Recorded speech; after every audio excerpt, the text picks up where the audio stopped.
Eu quero compartilhar algumas coisas, né? Como diz Paulo, eu não me envergonho de falar as mesmas coisas porque é saúde para nós.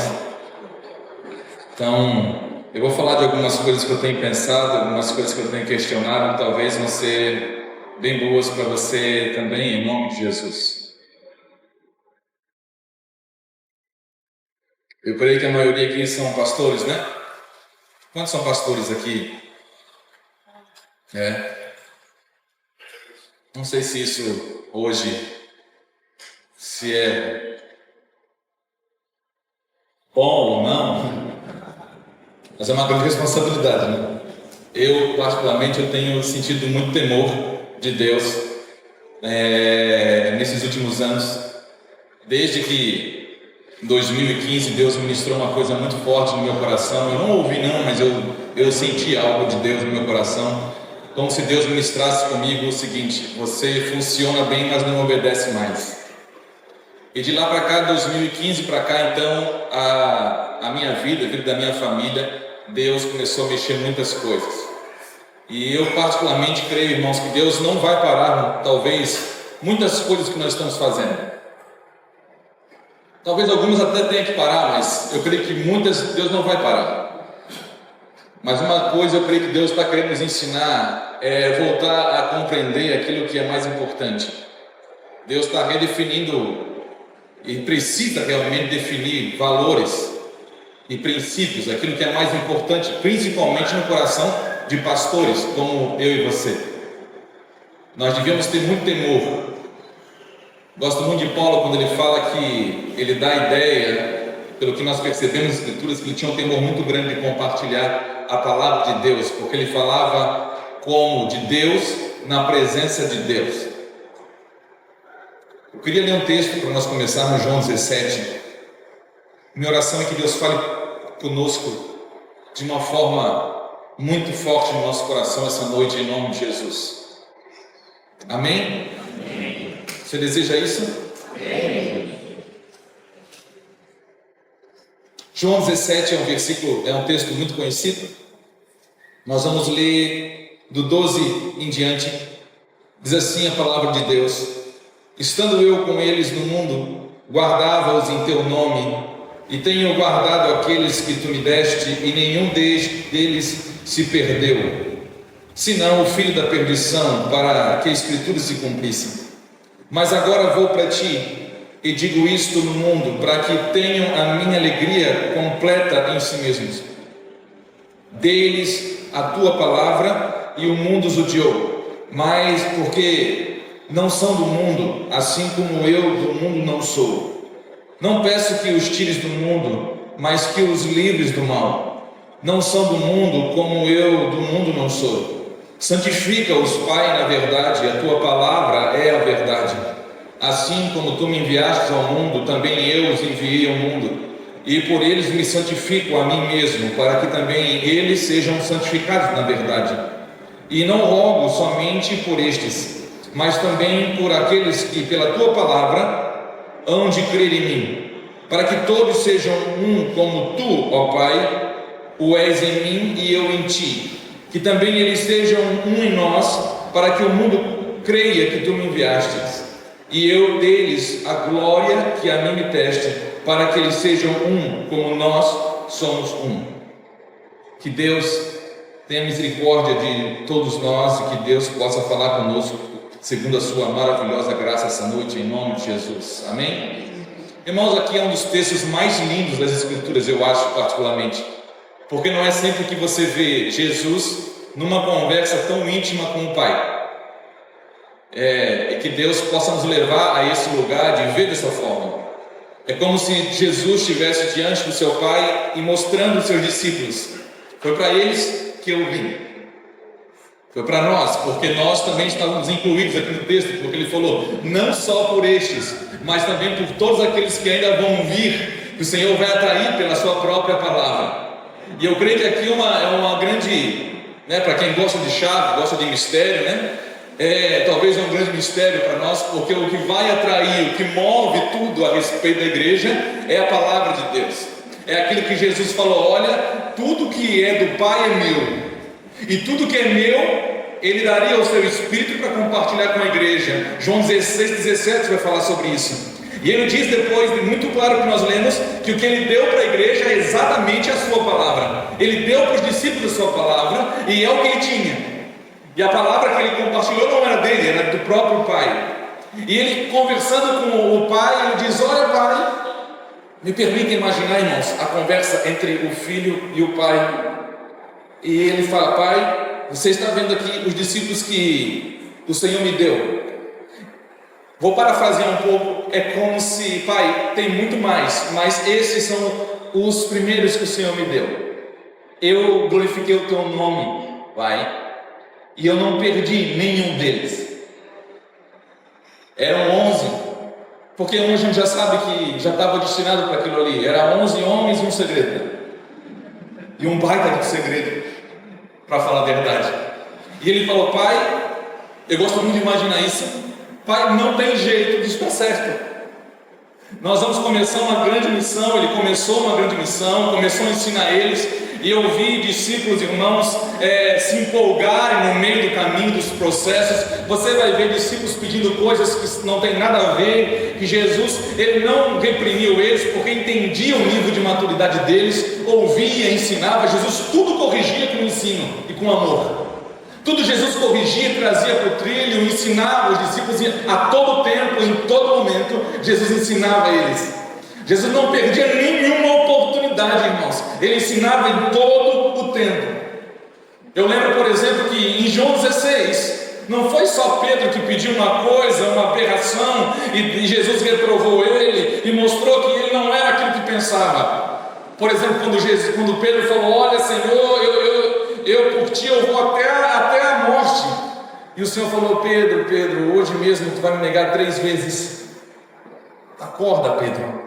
Mas em João 16, um capítulo anterior que nós lemos aqui, você vai ver todos os discípulos, quando o Senhor está compartilhando com eles algo mais abertamente sobre o Pai, e eles falam: Senhor, agora nós sabemos que o Senhor nada fala mais por parábolas conosco, mas o Senhor está falando abertamente conosco. É um negócio maravilhoso que o Senhor está fazendo, e é por isso que nós sabemos que o Senhor sabe todas as coisas, que nós cremos em Ti.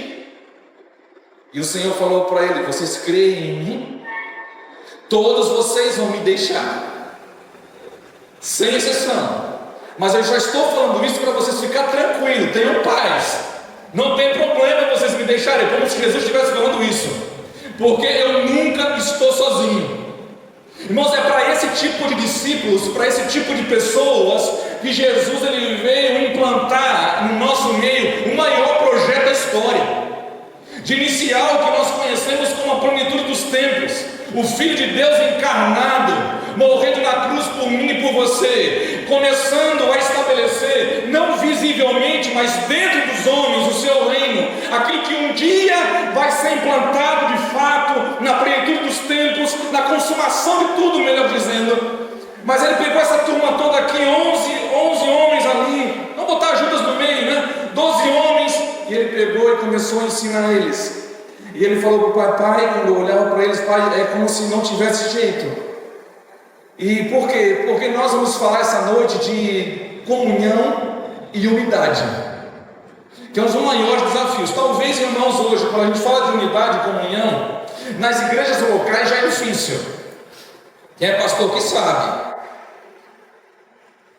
e vai saber mais, porque eu creio que Deus está descortinando muitas coisas nesses dias para quem quer, revelando aquelas mesmas coisas que você lia sempre, mas coisas que você lia sempre que vão começar a se tornar mais vivo para você, está entendendo? Mais temor, mais glória, mais poder naquilo ali.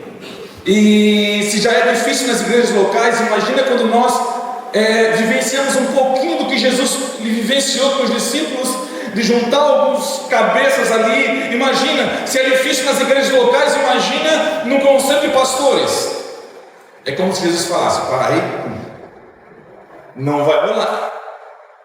Vai assim, a gente tem boa vontade, a gente está se esforçando, eles estão se esforçando também. Dá certo que um quer uma coisa, outro quer outra, está um puxando para cá, outro puxando para lá. Mas, Pai, o projeto, irmãos, da unidade, por que eu estou falando isso? Porque o projeto de unidade não só para Criciúma, para todas as cidades, e não só para as cidades, é para a igreja do Senhor. O projeto não nasce no coração do homem.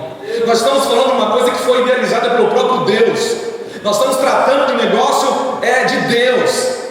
E ele fala, Jesus deixa muito claro aqui, Pai, assim como tu és em mim e eu neles, eu desejo que eles sejam um como eu estou sempre com eles, não, um como nós somos. Assim como tu estás em mim e eu em ti, eu quero que eles sejam um também. Está entendendo como eu quero falar para você já no início dessa mensagem? E por favor, avalie tudo que eu vou falar pelas Escrituras, com muito temor. Não engula tudo não, irmãos. Eu sou homem como você e estou sofrendo crises como muitos de vocês. Muitas coisas estão me deixando triste nesses dias. Alguns questionamentos do meu coração têm sido em anos já. Mas eu quero rasgar o meu coração para vocês hoje. E é como se o Senhor estivesse falando: olha, o projeto que eu tenho para vocês, meus discípulos, é o mesmo que tem no céu. Não é à toa que Jesus ensinou a orar dessa forma. Orem para que a vontade do meu Pai seja feita aqui, exatamente como ela é feita lá. Porque é lá que é a realidade das coisas que eu estou ensinando para vocês. E não vai acontecer nada do que eu estou planejando se vocês não se tornarem um.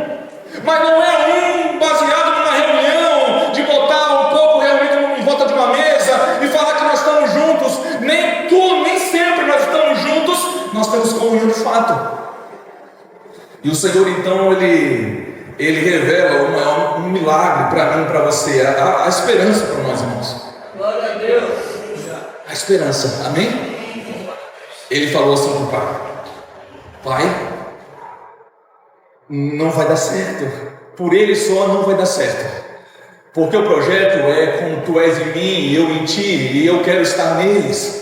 Então eu vou fazer o seguinte: sabe aquela glória que tu me deu antes da fundação do mundo, antes que eles existissem, antes de tudo tu me deste uma glória. Então eu vou fazer o seguinte: eu vou pegar essa glória que o Senhor me deu e eu vou compartilhar essa glória com eles. E essa glória vai fazer o papel dela. Essa glória vai tornar real, possível, aquilo que é impossível para eles.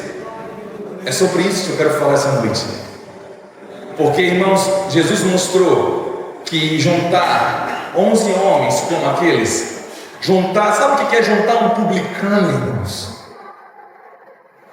Com pescadores, com homens como Lucas, homens como tantos outros vão passar no Novo Testamento, juntar todos esses homens numa comunidade de fé, juntar homens como Tomé, botar tudo junto e falar: olha, agora nós vamos andar junto, vamos combinar uma coisa. Não tem nada que vai combinar na terra que vai fazer esse pessoal continuar andando junto. Eu vou dar um exemplo. Alguns ouviram nesses dias o que está acontecendo na Síria. A Síria tinha um ditador, um cara macabro lá, e para remover aquele cara, várias milícias, as piores do mundo, estão na Síria, e eles se juntaram, irmãos, para você ver que dá para simular comunhão, dá para simular uma falsa unidade, dá para simular alguns acordos. E eles se juntaram, várias milícias, as piores do mundo talvez, se juntaram para derrubar aquele ditador. Eles botaram isso como algo em comum para eles, e lutaram muito até que eles conseguiram. Só que, irmãos, aquilo que eles tinham em comum não era a mesma coisa que todos estavam buscando, porque o que eles tinham em comum era como uma cortina de fumaça para simplesmente esconder a intenção oculta de cada milícia. Porque cada milícia, na realidade, queria um tipo de poder, queria um lugar. Mas quando foi destituído aquele governo, nós vemos isso nos documentários, quando foi destituído aquele governo que estava somente uma milícia, a mais poderosa, entrou naquele governo e assumiu o controle da Síria. Todas as outras agora voltaram para suas motivações, que estavam, na verdade, não estavam mortas, estavam camufladas por aquela fumaça que simplesmente era tida como algo em comum para eles. Jesus, ele não quer gerar nenhum tipo de unidade ou comunhão baseado em coisas, irmãos, que elas podem ser alcançadas durante a sua vida agora. o que deve nos unir, o que deve ter algo em comum. É preciso que haja algo em comum. E eu vou rasgar o verbo aqui, irmão, porque assim, me perdoa, eu não quero ofender ninguém, eu estou abrindo meu coração. São as minhas crises, amém? São aquilo que eu tenho compreendido na palavra. Mas eu, por favor, entenda uma coisa: nada que um conselho de pastor pode organizar a nível de uma cidade pode estabelecer unidade para a igreja. Nada. Assim como você, pastor, nada que você, no seu gabinete, por melhor que seja a sua intenção, você pode organizar na sua igreja local para organizar, para estabelecer unidade e comunhão a nível do céu, porque nós vemos o modelo não é da terra, o modelo é do céu, e esse modelo do céu não é promovido com nada natural, não há nada natural.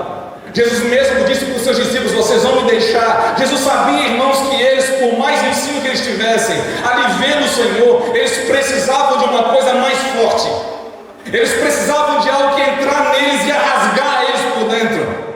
E o Senhor estava falando para eles, o Senhor, Ele estava acreditando neles, confiando algo para eles. Era o fundamento da igreja, irmãos.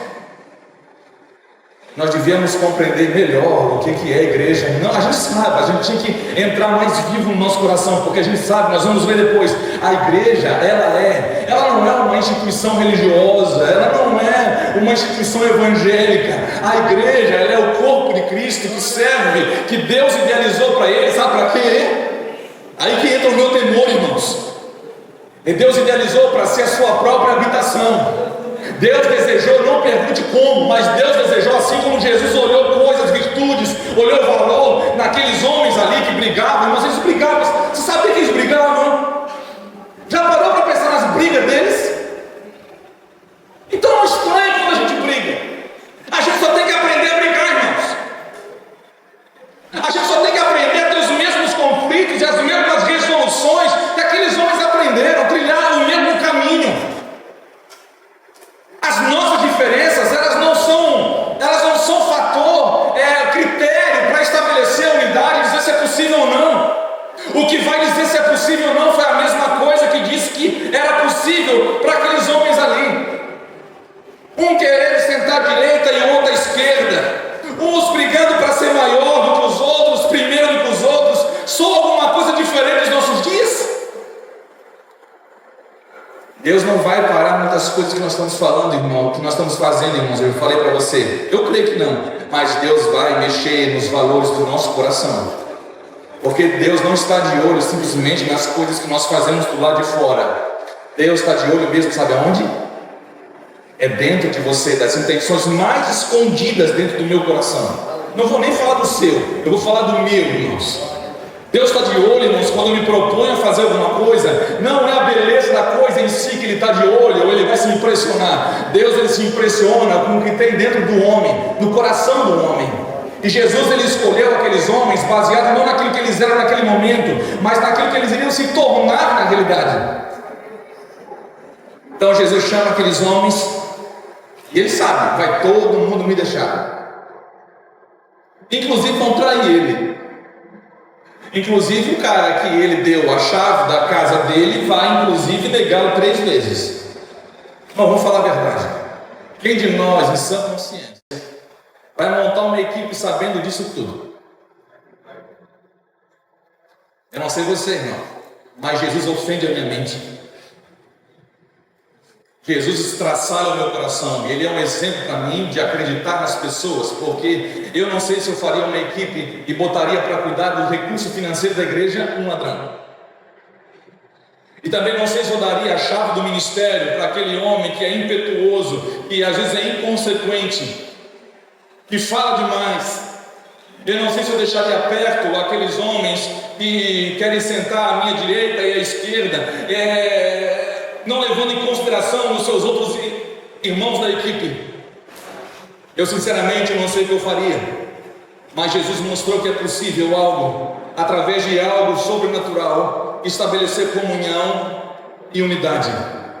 Como eu falei para você, é necessário haver algo em comum entre eu e você, capaz de gerar algo sobrenatural no nosso meio. E o fim disso, irmãos, é tão sobrenatural, assim como é sobrenatural o propósito da igreja é ser corpo. Para quê? Como que nós vamos levar em o peso do que é a igreja, quando nós levarmos em consideração o propósito dela.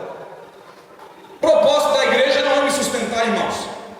O propósito da igreja não é sustentar você, não é promover o meu ministério, nem promover o seu ministério. O propósito da igreja, além principalmente de ser a habitação de Deus, Deus escolheu edificar uma igreja, Deus está edificando uma igreja. Eu tenho descoberto esses dias, irmãos, uma coisa pessoal minha, sabe o que? Deus não tem um ministério, uma missão especial para mim. Deus está fazendo algo especial, Deus está fazendo algo que se chama igreja. Ele me convidou a participar. Quer saber de uma coisa que eu tenho também entendido nas escrituras? E quero perguntar para você hoje uma pergunta boa, que eu estou tentando responder. Você estaria disposto, ou está disposto, escute isso, a entrar num trabalho que não foi você que inventou? A começar a trabalhar em algo que não foi você que iniciou, não foi você que idealizou e não vai ser você que vai terminar? Porque isso é exatamente a igreja. Eu sou pastor de uma comunidade local chamada Nevan Floripa, ali na capital. Mas eu sei que isso, irmãos, faz parte, é como se fosse um pingo no meio de tudo que Deus está fazendo. Eu fui chamado para cooperar e não simplesmente trabalhar e doar minha vida por uma denominação, mas eu fui chamado e dado a oportunidade de honra para mim. Isso é uma honra para mim e para você e para todos aqueles que estão em Cristo, que esperam nele, participar daquilo que Deus está construindo. Assim como Jesus falou: olha, vocês foram chamados a ceifar onde vocês não plantaram, outros trabalharam, e vocês estão sendo chamados, sabe para quê? Para entrar no trabalho deles, trabalho de outros. Irmãos, o que nós estamos fazendo, nós estamos entrando no trabalho de outros.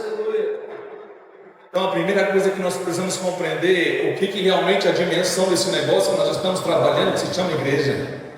E eu sei que eu sou pastor, então, de uma comunidade local, como eu falei, isso eu tenho que vigiar, porque se eu não vigiar, daqui a pouco eu estou pensando que tudo que Deus está fazendo, parece que Deus tem um negócio especial com o Nevan Floripa, e Deus não tem alguma coisa especial com o Nevan Floripa. Deus tem uma coisa especial com o seu Filho Jesus Cristo, e eu fui chamado para estar nele. Deus não tem prazer em nenhum homem que não está em Cristo. Deus nos fez agradáveis assim em Cristo, como Paulo escreveu em Efésios no capítulo 1. Deus me fez agradável a Ele aquilo que era impossível nele, em Jesus Cristo. E não há nenhuma comunhão, nenhuma chance de ter comunhão e nem unidade, se não for exatamente no corpo de Cristo, sujeitos à mesma cabeça. E nós vamos ver como que acontece isso. Efésios 2 diz assim, versículo 20, 21 e 22. Eu vou ler rápido para ganhar tempo. Edificados, nós que estamos sendo edificados sobre o fundamento dos apóstolos e dos profetas, de que Jesus é a principal pedra de esquina, da qual todo o edifício bem ajustado cresce para templo santo do Senhor. Eu vou repetir isso daqui, que haja um temor nesse lugar, para isso descer cada vez mais forte no nosso coração. Eu sei que você já sabe, irmãos, mas tem coisas que tem que crescer. Você sabe de uma coisa impressionante? Sabe por que Atos viveu um avivamento sobrenatural? Primeiro, porque houve um encontro de duas coisas: dos ensinos do Senhor e do Espírito Santo descendo sobre a igreja. Quando há esse encontro da palavra de Deus e o Espírito que vem falar todas as coisas, nos ensinar todas as coisas, fazer aquela palavra ser viva dentro de nós, algumas coisas começam a acontecer extraordinariamente. Primeiro, aquilo que é impossível passa a ser possível. Aquilo que era estranho para nós, ou praticamente assim, era uma coisa que, não, olha, nem dá para começar. Porque, irmãos, eu vou falar uma coisa: quando Jesus estava ensinando os seus discípulos, ele sabia que não daria nem para começar a igreja com eles, antes de Atos. Antes do Pentecoste era impossível, não tem como, porque aqueles homens iam brigar, aqueles homens não ia nem dar para andar junto. Reuniões como essa talvez não ia nem dar certo com eles, irmãos. E cada um ia querer ainda alguma coisa especial para si, tipo aquelas milícias na Síria. Nós estamos trabalhando supostamente para uma coisa, mas a gente sabe que essa coisa nós vamos alcançar daqui a pouco, e depois nós vamos ter que inventar uma outra coisa. E daqui a pouco tem que inventar uma outra coisa. Eu não quero ser um pastor que tem que inventar alguma coisa nova todo ano para juntar as pessoas ao redor de mim. Eu quero ter uma coisa eterna, capaz de juntar as pessoas, não em mim,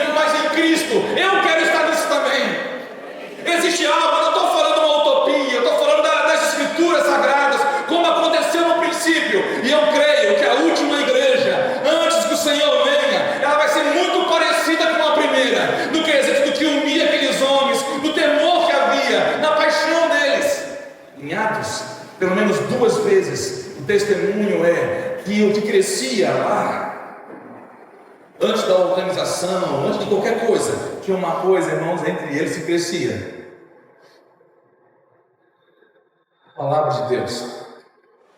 A palavra de Deus, aquilo que Jesus falou em João 16:17, que ele tinha e ele deu, que era a palavra que ele recebeu do Pai e ele deu, e o Espírito Santo veio para ensinar, baseado nessa palavra, ele falou que crescia dentro dos homens, e crescia a palavra de Deus. Esse era o testemunho comum, era algo que era surpreendente. E sabe o que é surpreendente, irmãos?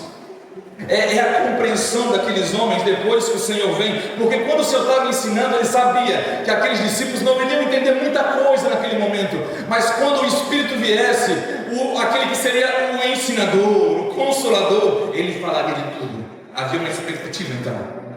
Você acredita que havia uma expectativa? Você consegue ver uma expectativa um pouco diferente naqueles homens, das expectativas de hoje no mundo evangélico? Você consegue ver?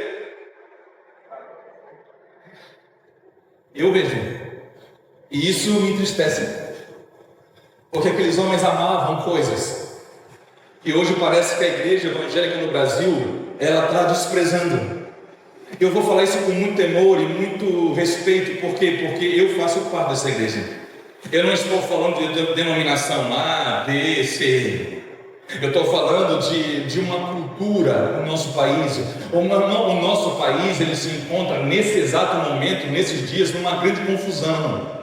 E não é somente uma confusão política, uma confusão religiosa, é uma crise de referências, é uma crise de autoridade. E não é só no Brasil também, nós estamos vendo o mundo ser chacoalhado. Isso não é surpresa, porque o próprio Deus falou: olha, ainda mais uma vez eu vou abalar tudo na terra, todas as coisas. Para quê? Para que fique aquilo que os seus olhos não veem, aquilo que é eterno, fique firme. Mas tudo aquilo que pode ser abalado, vai ser abalado. Para aquilo que é eterno, apareça.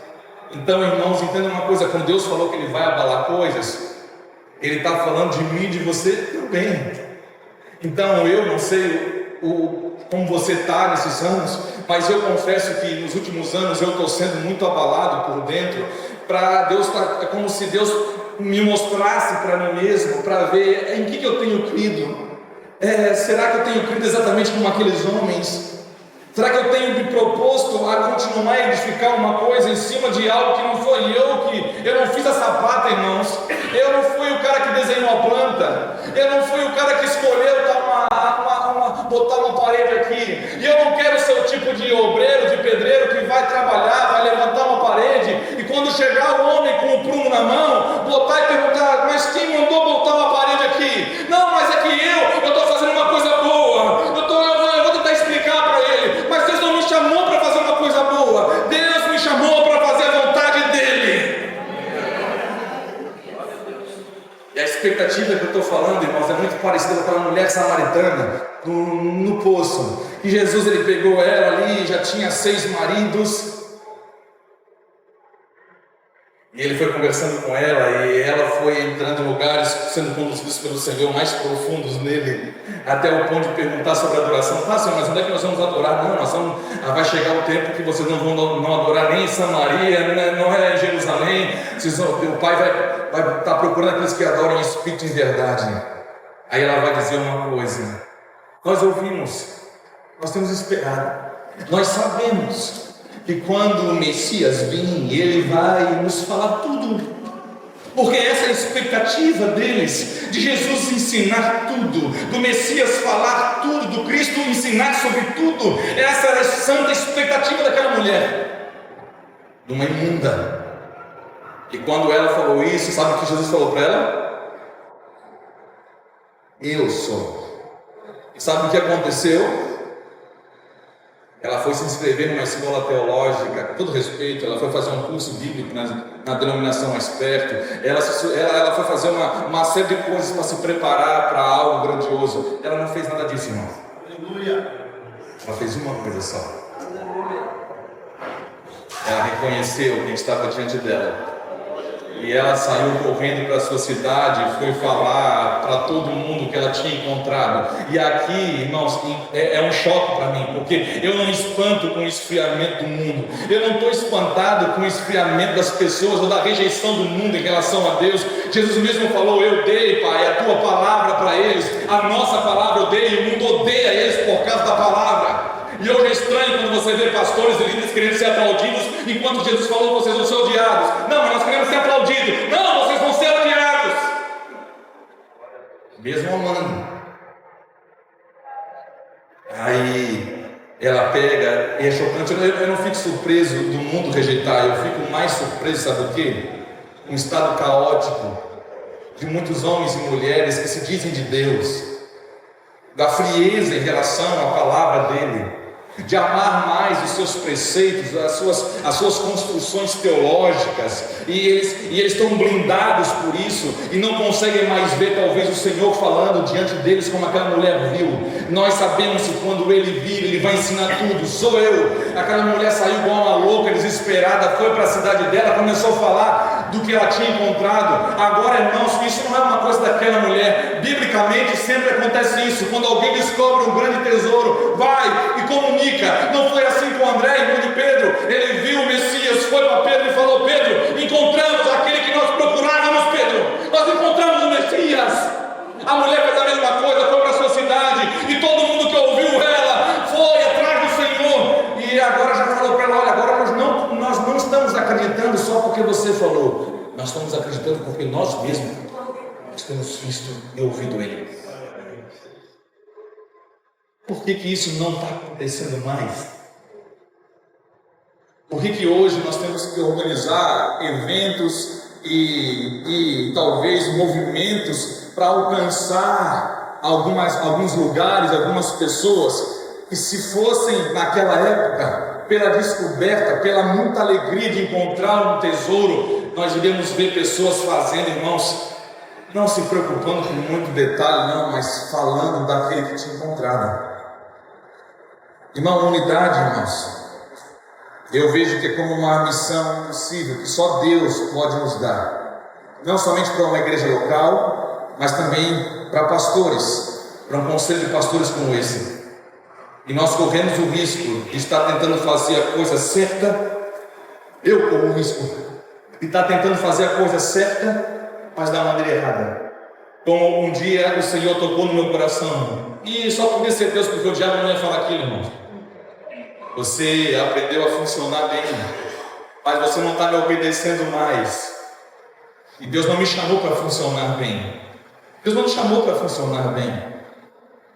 Porque se fosse para funcionar bem, para botar a gente para trabalhar imediatamente, fazer um monte de coisa, entrar na correria, Deus não chamaria as pessoas como Ele chamou. Porque Jesus não estava mais preocupado no que os discípulos iriam fazer, mas a maior preocupação do Senhor não era o que eles iriam fazer, mas quem eles iriam seguir. Então a atenção de Jesus, ele sabe, para isso acontecer, aquilo que ele propôs em João 17, que é o que Criciúma precisa, é o que Floripa precisa, é o que o Brasil precisa, de acreditar que Jesus é o Messias, amém? Ou nós vamos querer que eles acreditem em alguma outra coisa, que a denominação, que a quadrangular é boa, que a assembleia é boa, que o Mevan é bom, que outro é bom também. Não, nós não podemos trabalhar para isso. Nós temos que trabalhar com um único foco. Não pode haver cortina de fumaça para esconder uma intenção minha ou uma intenção sua. A coisa em comum que tem que ter é a mesma que o Senhor deu para eles. Só que é tão sobrenatural que não ia funcionar sem o poder do Espírito Santo, sem o Espírito dele entrar naqueles homens. Somente depois deles serem empoderados pelo Espírito, eles poderiam começar a executar e viver a igreja como eles viveram. Então nós somos uma igreja, nós somos um corpo de Cristo, e é tão poderoso. Olha a descrição que ele dá para a grande transformação em mim e em você, porque você sabe que você mudou depois que Jesus entrou aí, amém? Amém? Amém. Ah, pastor, já nem sei nada, né? Romanos 12:5, olha só o que ele diz: assim nós, que somos muitos, nós somos um só corpo em Cristo, mas individualmente somos membros uns dos outros. Eu vou ler de novo, irmão. Assim nós, que somos muitos, somos um só corpo em Cristo, mas individualmente somos membros uns dos outros. Ou seja, nós somos transformados na nossa identidade coletiva, como um homem coletivo, mas nós somos também transformados na nossa identidade individual. Agora você não é mais você isolado, você não é mais um freelancer, você não é mais um membro à parte, você foi colocado num corpo coletivo, e você, individualmente agora, a sua identidade carrega um significado diferente. Você é membro meu e membro do seu irmão, e o seu irmão também é membro do corpo que você está.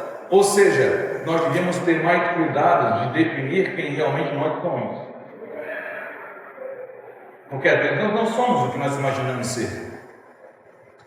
O que nós somos? Eu sou aquele que Jesus vai buscar, e você pensa que Jesus vai vir buscar só você. Não, Jesus vai buscar o corpo, Jesus vai buscar uma igreja. Como trazer esta comunhão entre pessoas tão diferentes então? Quer ver uma coisa? Já estou caminhando para o fim já. Jesus, para manter o povo tudo, irmãos, tem sido um remédio para mim, tá? Pode ser que seja remédio para você também. Pastor de igreja local, demanda vai crescendo, né, irmãos? É normal todo mundo hoje pensar que o pastor tem que satisfazer a vontade de todo mundo, é uma covardia isso. Todo mundo botar esse peso nos ombros do pastor. Não, o pastor tem que agradar todo mundo. Não, irmãos. Eu tenho que ser livre de todo mundo para me poder servir a todos. Essa é a verdade que Paulo estabeleceu. Emocionalmente livres para poder servi-los. Então, o que eu tenho aprendido, isso é como Jesus fez. Para manter perto, sabe o que Jesus fez? Quando Judas, por exemplo, quando uma mulher tirou com um vaso de um perfume caríssimo e quebrou para ungir o Senhor, Judas deu uma crise, irmãos. E, nós podíamos vender e dar para os pobres. E o Senhor falou. E o porquê que Jesus falou isso? Sabe o que Jesus fez? Ele não fez nada para manter Judas perto. Para mulher. Não quebra não, porque senão meu discípulo vai ficar triste comigo e ele vai acabar me deixando. Jesus amou Judas até o final. Testemunha que ele amou os seus e amou até o fim. Então guarda isso. Você não tem escolha. Eu falo lá no Evan Floripa para alguns irmãos que vêm, falam, ou até pedem para deixar o Evan Floripa. Eu falo, eu não tenho escolha. Você talvez tenha, eu não tenho. Eu fui chamado para abençoar. Eu fui chamado para amar. Porque aí eu descobri que a igreja, pelas escrituras, é edificada em amor, então eu não tenho outra opção. Não é uma opção sua amar alguém ou não amar. Eu fico pasmo, eu fico apavorado quando eu vejo o pastor brigado, irmãos. Quando o pastor fica de mal com o outro, quando o pastor tem problema de mágoa. Não, o pastor não tem mágoa, o pastor guarda nomes, né? Sabe o que Jesus fez quando os filhos, os irmãos ali, João e Tiago, a mãe deles vieram? Olha, Senhor, dá para, na tua glória, botar o Joãozinho e o Tiaguinho, um de cada lado aqui, um à direita e um à esquerda? E Jesus falou assim, pensou, né? Imagina se fosse nós. Eu acho que eu vou abrir uma exceção. Os meninos são bons e eles vão acabar saindo, vão me deixar se eu não fazer a vontade deles. Então eu vou deixar um pouquinho. Imagina se Jesus cai na loucura, como muitos pastores, de fazer a vontade de todo mundo, de agradar todo mundo. Ele vai na onda de Pedro, quando ele expressa o desejo de ir para Jerusalém, sabe que ele vai ser morto, entregue ali, e Pedro fala, não, Senhor, não vai. Imagina se ele faz isso. Pedro, boa ideia, amigo, boa sacada, mas não vamos não. Mas Jesus sabia que para agradar o Pai, ele teria que desagradar muitas pessoas naquele momento. Isso não significava que ele estava fazendo de birra, pirraça ou por querer. Não, mas é pelo fato de você guardar a palavra, você vai sofrer aflições. Sim, pelo simples fato de você guardar os ensinos de Cristo, você vai entristecer pessoas. É impossível isso não acontecer. Mas eu quero falar que essa mesma palavra que está gerando isso tudo, que está dando forma ao corpo de Cristo, é a única coisa capaz de gerar unidade e comunhão, não somente numa igreja local, mas em qualquer encontro de pastores, em qualquer lugar desse planeta. Enquanto, para mim, Escute uma coisa, irmãos, enquanto para mim for mais importante a minha igreja local, a minha comunidade de fé local, do que aquilo que Deus está fazendo na nossa nação, na terra, nessa cidade, eu não estou pronto, eu não estou com meu coração aberto para ser um com você. Será que a gente está disposto mesmo a isso? A entrar num trabalho que você não é o protagonista? Não sou eu o protagonista? Não foi eu que comecei isso, não foi você, não vai ser eu que vou terminar, não vai ser você, e quem vai levar toda a glória não vai ser eu e não vai ser você, mas que para a nossa alegria ser completa, a gente precisa desejar isso aqui. Pai, eu estou fazendo uma coisa para que a alegria deles seja completa, Pai. Mas por que a comunhão é tão importante, irmãos? Por que é tão importante isso que nós estamos falando?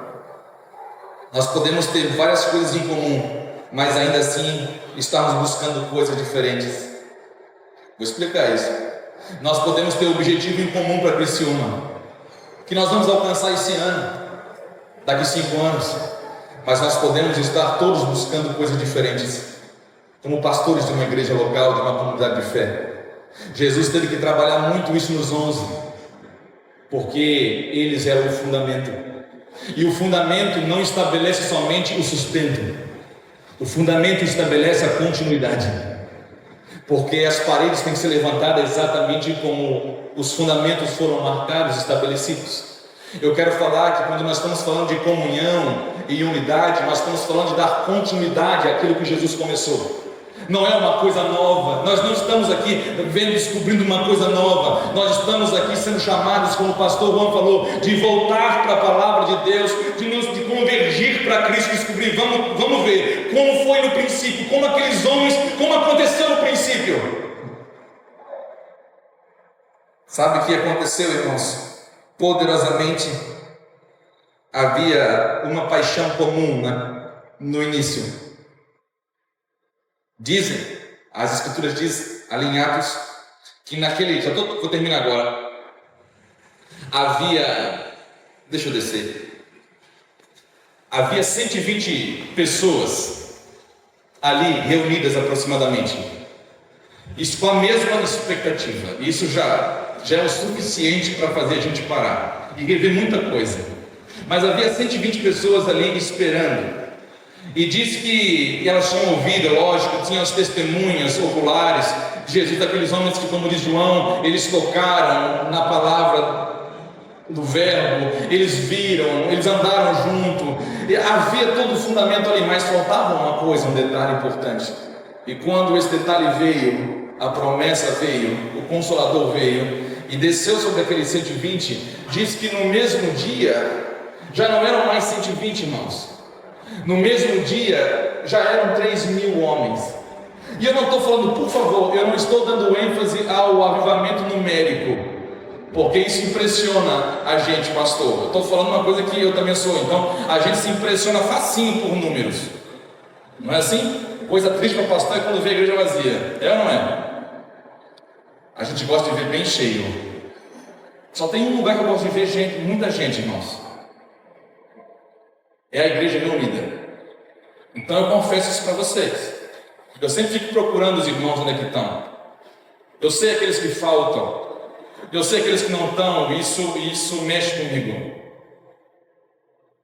Mas eu tenho procurado também vigiar as minhas intenções, as motivações por qual isso mexe comigo. Mas enfim, não eram mais 120, era 3.000. Depois de um sermão que Pedro deu, Pedro foi explicar algo para eles, falar, e falou de tudo que estava acontecendo, e foram acrescentados mais 3.000 pessoas. E se você ver Atos, eles começaram a viver coisas extraordinárias. Dentre delas, eles começaram a viver um movimento nas casas, a igreja se reunindo, a vida da igreja mesmo, onde havia a comunhão, o partir do pão, tudo isso que muitas vezes se tornou mais ou menos um chavão ou uma modinha, mesa, não, eles viveram algo que não era criado, olha, vamos juntar aqui, vamos estabelecer aqui uma meta. Não havia estabelecimento de meta, irmãos. Não havia uma organização, uma estrutura religiosa por trás. Havia uma palavra e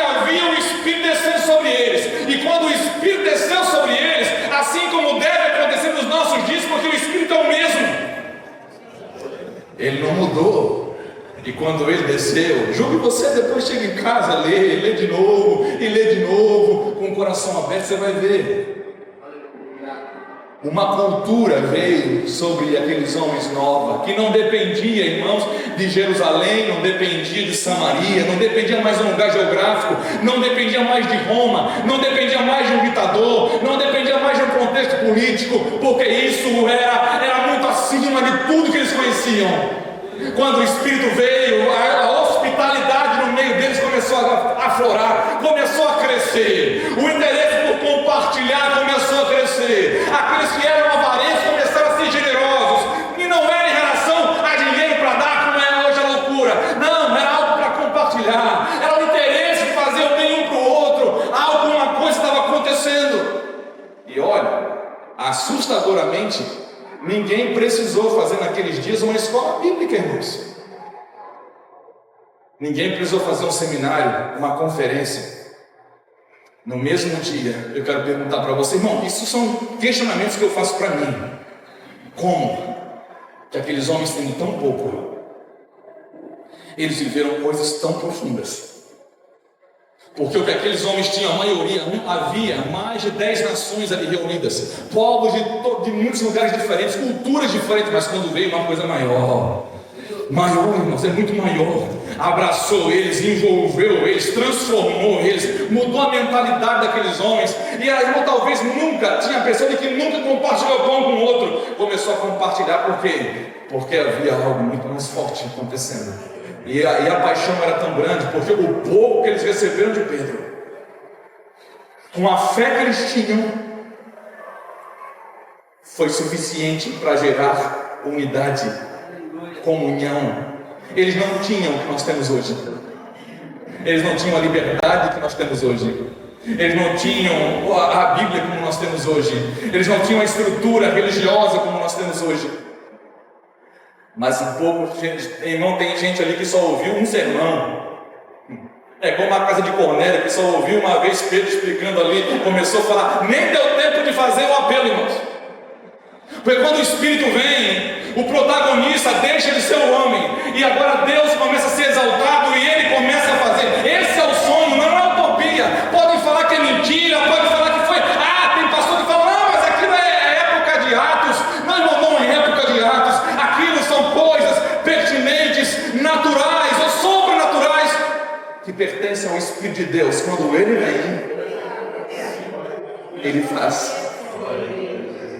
Então, quando ele vem no lugar, irmãos, aquelas diferenças aonde há mágoa entre um pastor e outro, não adianta, não é uma marcha para Jesus que vai fazer todo mundo ficar em cima de um carro, de um palanque e ser amigo, não, irmãos, a marcha vai passar e as diferenças vão continuar. É necessário haver uma coisa em comum que os nossos olhos não vão ver agora, que as nossas mãos não vão tocar agora, não vai ser consumado nessa era. Deus quer estabelecer metas e propósitos, aquelas que ele estabeleceu para os discípulos, que são eternas. Como Paulo falou em Efésios, nós, os primeiros que esperamos nele, e vocês agora que também estão nessa graça, nós temos algo em comum, nós esperamos nele. Agora imagine, irmãos, é uma viagem, pode ser uma viagem minha, pode falar o que for, imagina. Irmão, Deus mudou toda a terra, Jesus mudou, com 11 homens.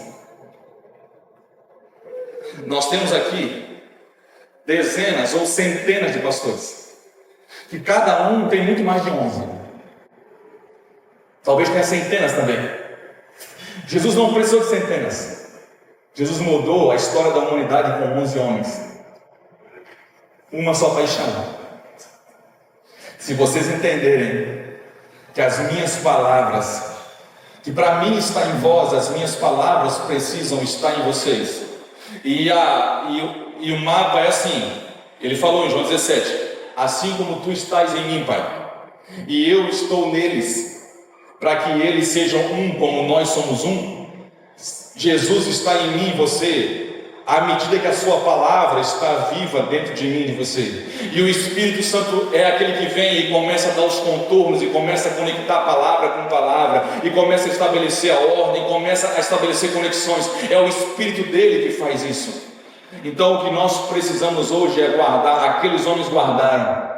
Gente, era tanta fé que um sermão, 3.000 pessoas começaram a viver coisas extraordinárias. Eles viveram o que Paulo falou: nós nos tornamos um só pão, porque nós começamos a comer de um único pão.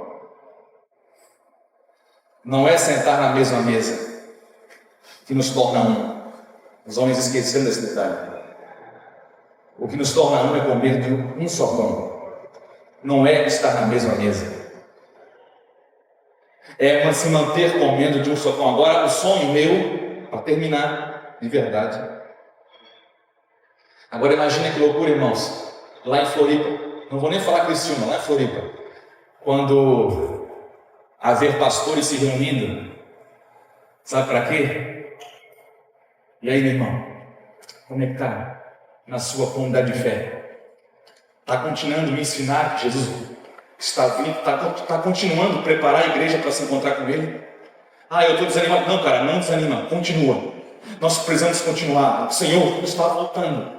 É a glória do Senhor que vai ser revelada nos seus filhos. Então continua. O que nós podemos fazer? Eu posso fazer alguma coisa para te ajudar? Por favor, não pare. É importante que a sua comunidade de fé continue. E você, irmão, como é que está? Não, vamos se reunir para orar por esse propósito de trazer o Evangelho, de pregar o Evangelho a toda criatura na nossa cidade, a propagar, a manifestar o que Jesus desejou manifestar. O que Ele desejou manifestar? Uma placa? Não, Ele desejou que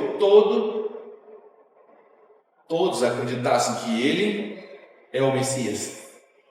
Quando esse for o propósito verdadeiro no meu e no seu coração, irmãos, ficou provado já no Velho Testamento.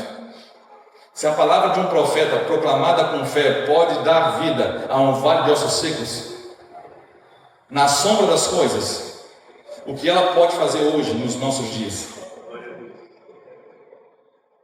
Por isso que Paulo fala: prega em todo o tempo, meu filho Timóteo. Guarda a tua vida e guarda a tua palavra, porque se você fizer isso, todos que te ouvirem vão ser salvos. Sofre as aflições como um bom combatente. Guarde a palavra. Prega tempo e fora de tempo. Faz uma coisa, Timóteo.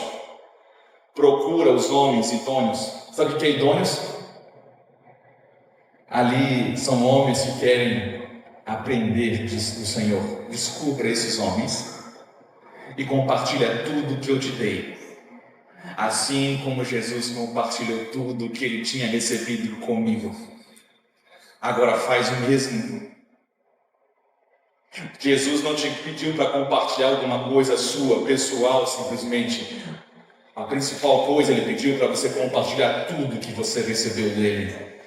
Irmão, nós somos os homens e mulheres que tem que começar pela gente. Não pode haver reserva. Não pode haver outra missão oculta. Aqui dentro, numa reunião como essa, não pode haver um querendo buscar uma coisa, outro buscar outra. Nós deveríamos desejar uma só coisa. Um só Senhor. Um só batismo. Um só Deus. E a minha placa, e a minha denominação. No final, irmãos, não vai servir para nada.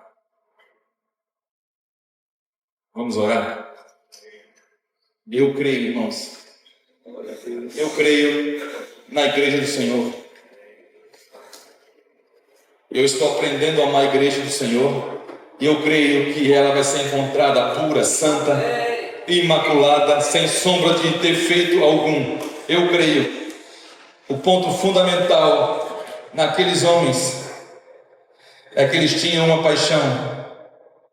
Eles tinham algo que eles acreditavam.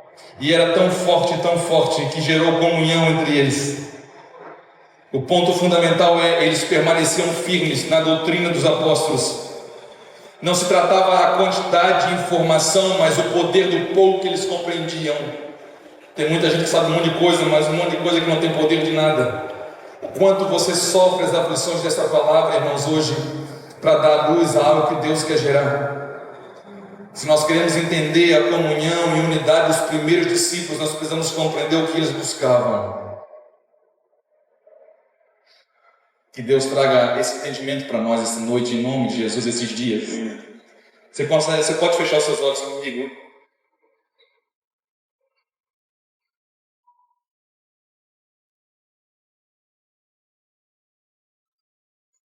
Pastores ficam bem em silêncio, sabia? Porque nós somos acostumados a falar muito.